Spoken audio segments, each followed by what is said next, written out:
पिछले एपिसोड्स में हमने देखा कि किस रिन नाम के एक आम लड़की को पता लगता है कि वह एक आम लड़का ना होकर डीमन किंग सैटर्न का बेटा है। और यह बात डीमन किंग सैटर्न को पता लगने के बाद वह अपने बेटे को इंसानी दुनिया से अपनी दुनिया में ले जाने आते हैं। पर इसी बीच रिन के इंसानी फादर उसे बचाने के लिए अपने आप को सेक्रीफाइस कर देते हैं। और आगे एपिसोड 3 की स्टार्टिंग में हमें चर्च का सीन दिखाया जाता है, जहाँ पर रिन चर्च को छोड़कर जा रहा होता है, क्योंकि जैसे कि हमने पिछले एपिसोड में देखा कि फादर डीमन किंग सैटर्न को रोकने में अपने आप को सेक्रीफाइस कर देते हैं।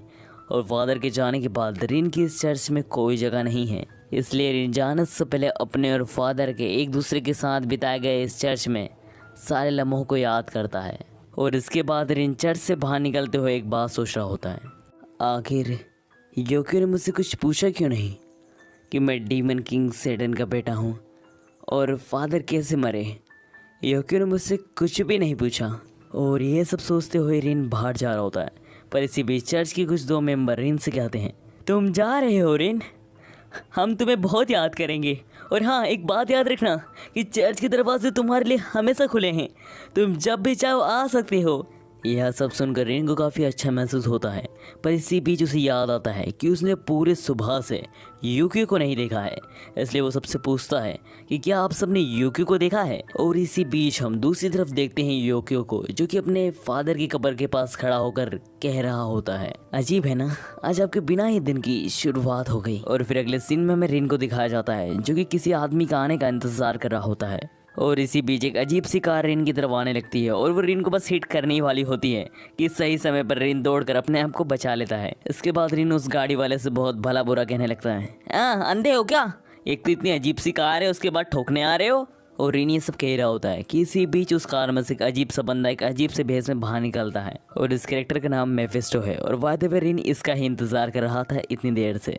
और फिर मेफिस्टो रिन से कहता है, चलो और क्या, जिस पर रिन कहता है, कहाँ, जिस पर मेफिस्टो कहता है, ट्रू क्रॉस एकेडमी। और कहा, अरे तुम टेंशन मत करो, मैं उस एकेडमी का डायरेक्टर हूँ, मैं तुम्हारा यूँ एडमिशन करा दूंगा बिना कोई एग्ज़ाम फीस के। और मेफिस्टो ये सब कह रहा होता है कि इसी बीच यूकियो वहाँ आ जाता है और वो मेफिस्टो से कहता है, सर मेफिस्टो। और फिर अगले सीन में यूकियो रिन से कह रहा होता है कि तुम्हें इतनी बड़ी एकेडमी में एडमिशन का मौका मिल रहा है, तुम्हें ज्वाइन हो जाना चाहिए।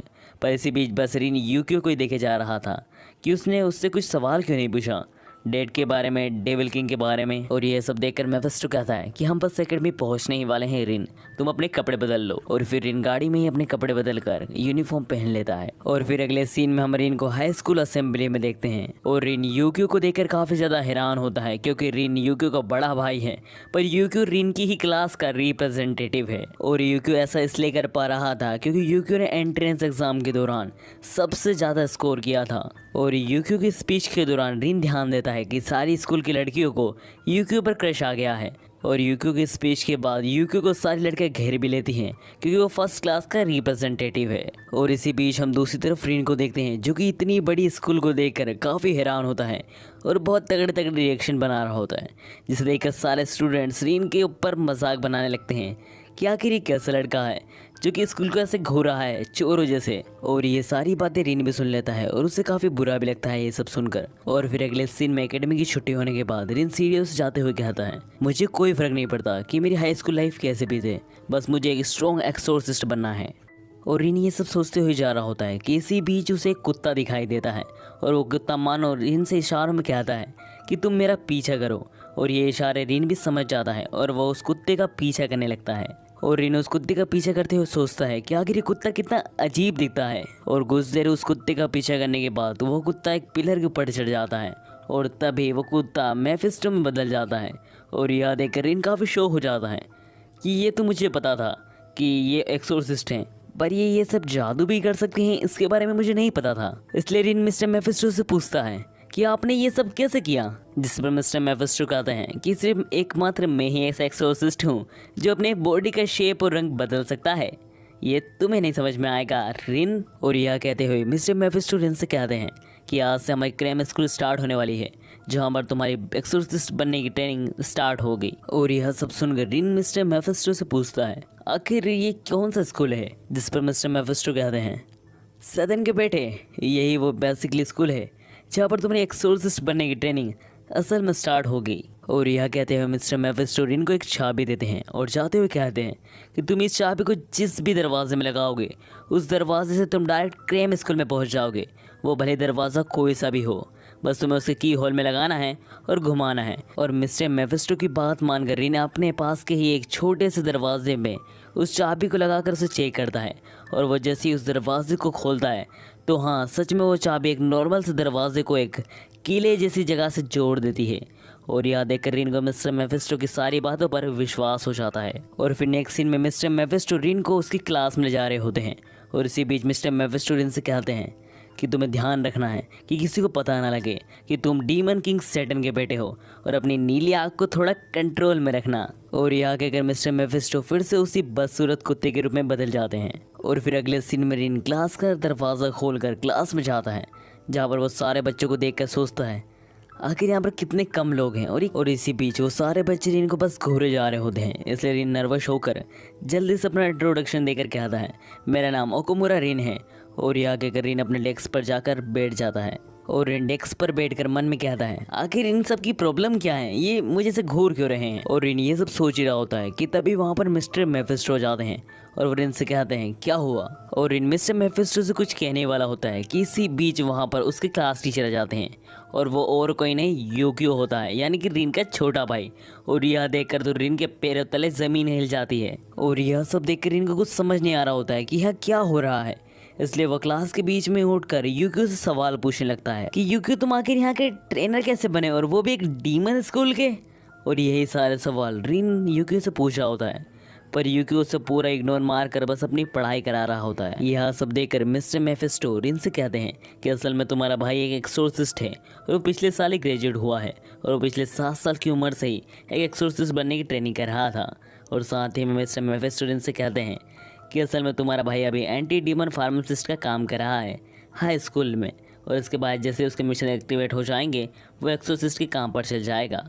और यह सुनकर कि उसका छोटा भाई एक एक्सोर्सिस्ट है, रिन को तो इस बात पर विश्वास ही नहीं होता। और साथ ही में मिस्टर मेफिस्टो रिन से कहते हैं कि ये तो कुछ भी नहीं, क्या तुम्हें पता है कि तुम्हारा भाई एकमात्र ऐसा एक्सोर्सिस्ट है जो कि इतनी कम उम्र में एक एक्सोर्सिस्ट बन गया। और यह सब जानने के बाद रिन को कुछ समझ नहीं आ रहा होता है, पर इसी बीच यूकियो सारे बच्चे को पढ़ा रहा होता है कि आखिर कैसे टेम्पलेट रिचुअल के दौरान तुम डीमंस को देख पाते हो, इसलिए तुम्हें डीमन से कॉन्टेक्ट करना होगा या फिर तुम उसका कुछ घाव खाना होगा, तभी तुम एक डीमन को देख पाते हो। और यह सब जानने के बाद रिन काफ़ी ज़्यादा फ्रस्ट्रेटेड हो जाता है और वह यूकियो के पास जाकर उससे कहता है कि आखिर तुमने मुझे ये सब पहले बताया क्यों नहीं, और ऐसे सारे सवाल पूछने लगता है।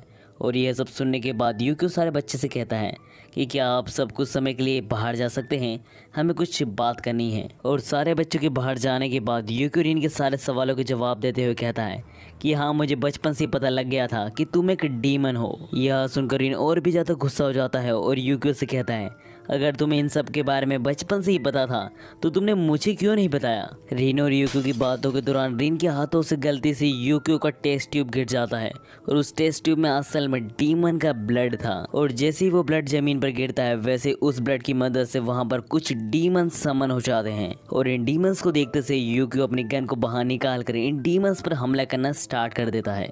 और इन डीमंस से निपटते हुए यूकियो रिन को एक जवाब देता है कि आखिर मैं तुम्हें क्यों बताऊं डीमंस और इन सब के बारे में, मेरी नज़रों में तो तुम ही एक डीमन हो, तुम ही हमारे लिए एक समस्या हो। और साथ ही में यूकियो कहता है कि मेरी सोच सही निकली, तुम्हारी वजह से हमारे डैड भी मारे गए, तुम एक समस्या हो। क्या तुम्हें पता है कि हमारे डैड एक बहुत स्ट्रॉन्ग एक्सोर्सिस्ट थे, सैटर्न उन्हें कभी काबू नहीं कर सकता। अगर तुम उनसे वो वर्ड नहीं बोलते जिसकी वजह से उनका दिल टूट गया और वह कमज़ोर हो गए, वरना सैटर्न उन्हें कभी छू भी नहीं सकता था, तुम्हारी वजह से मरे हैं हमारे डैड। और यह सब सुनकर इनको काफ़ी ज़्यादा गुस्सा आ जाता है, जिस वजह से वो अपने ऊपर नीली आँख को काबू होने देता है। और नीली आँख के काबू होने के बाद ही रिन यूकियो के ऊपर हमला कर देता है, पर असल में रिन यूकियो के ऊपर नहीं, यूकियो के पीछे एक डीमन था उसके ऊपर हमला करता है। और उस डीमन को हराने के बाद रिन यूकियो से कहता है तुम मेरे भाई हो यूकियो, मैं तुम्हारे ऊपर कभी हमला नहीं कर सकता। और बात रही डैड की मौत की, तो उसका बदला मैं इस दुनिया का नंबर 1 एक्सोर्सिस्ट बनकर डीमन किंग सैटर्न से आमने सामने लूँगा। और यह सुनकर यूकियो रिन से कहता है मेरा भी कुछ ऐसा ही सपना है भाई। और यह कहकर यूकियो सारे स्टूडेंट को वापस क्लास में बुला लेता है और इसी बीच सारे स्टूडेंट क्लास की ऐसी हालत देखकर काफ़ी हैरान होते हैं। और फिर हमें नाइट का सीन दिखाया जाता है जहाँ पर एकेडमी की छुट्टी के बाद रीन अपने रूम पर आ चुका होता है। पर तभी रीन के पीछे यूक्यो भी रीन के रूम में आ चुका होता है, जहाँ पर रीन यूक्यो से पूछता है आखिर तुम यहाँ क्या कर रहे हो। जिस पर यूक्यो कहता है तुम डीमन किंग सैटर्न के बेटे हो तो तुम्हारे पर नज़र तो रखनी होगी ना। और यूक्यो के कहते से ही हमारा ये एपिसोड एंड हो जाता है।